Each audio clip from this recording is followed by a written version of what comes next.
যোগিনী একাদশী ব্রত 2024 এই ব্রত কবে পালিত হবে, 1 জুলাই নাকি 2 জুলাই, এই প্রশ্ন নিয়ে অনেকে রয়েছে। সারা বিশ্বের 149টি স্থানের পালনের সময়সূচি সহ বিস্তারিত ভিডিওটি থাকছে। আগামী 2রা জুলাই 2024 মঙ্গলবার যোগিনী একাদশী।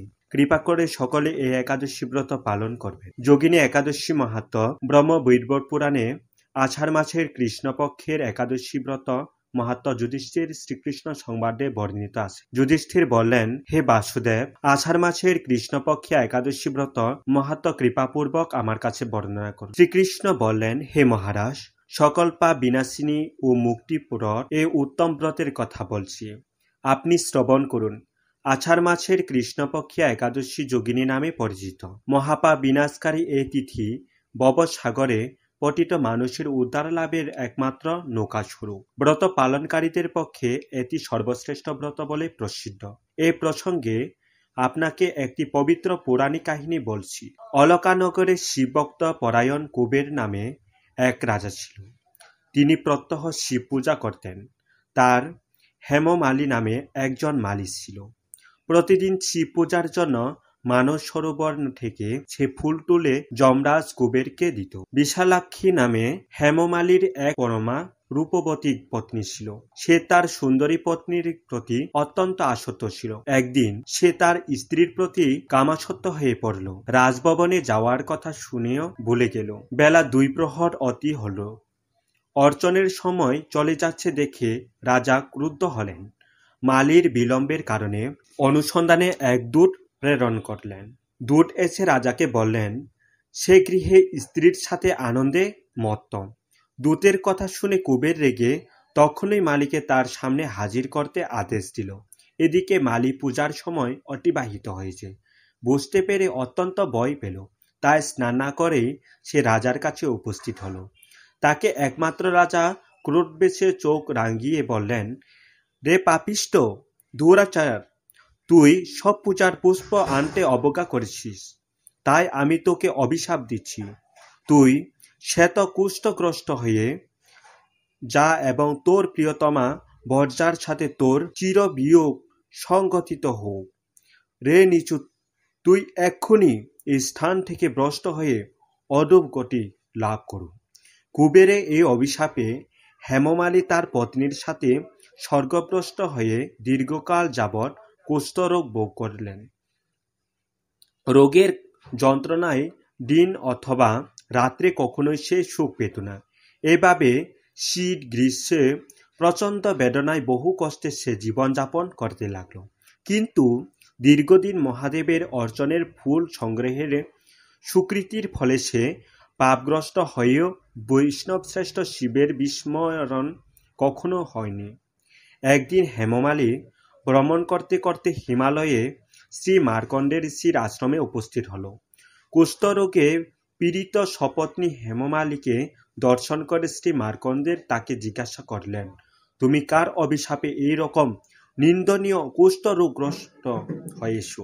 সে উত্তর দিল, হে মুনিবর, রাজা ধনকুবেরের আমি ভৃত্য ছিলাম। আমার নাম হেমমালী।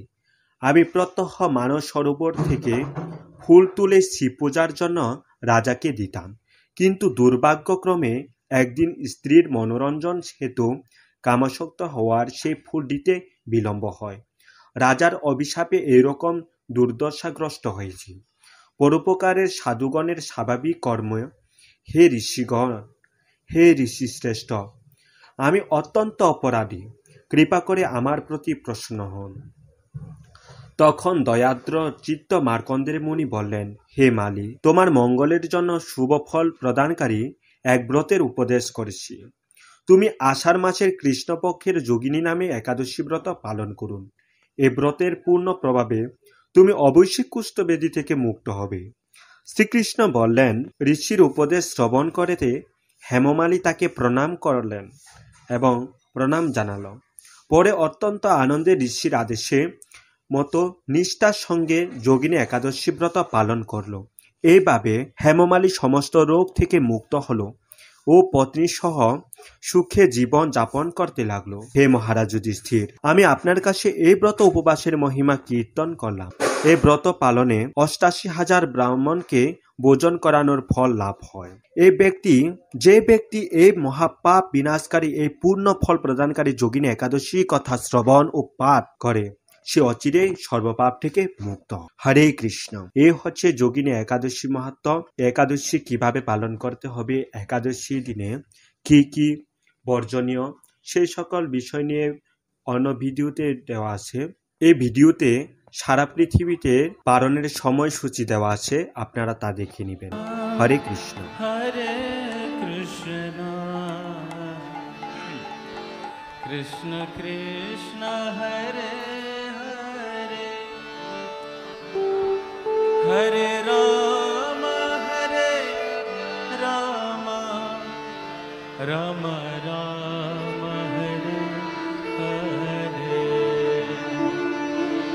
হরে কৃষ্ণ কৃষ্ণ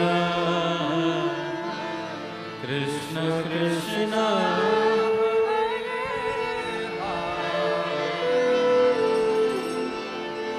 হরে রাম রাম রাম হরে হরে কৃষ্ণ কৃষ্ণ কৃষ্ণ হরে হরে হরে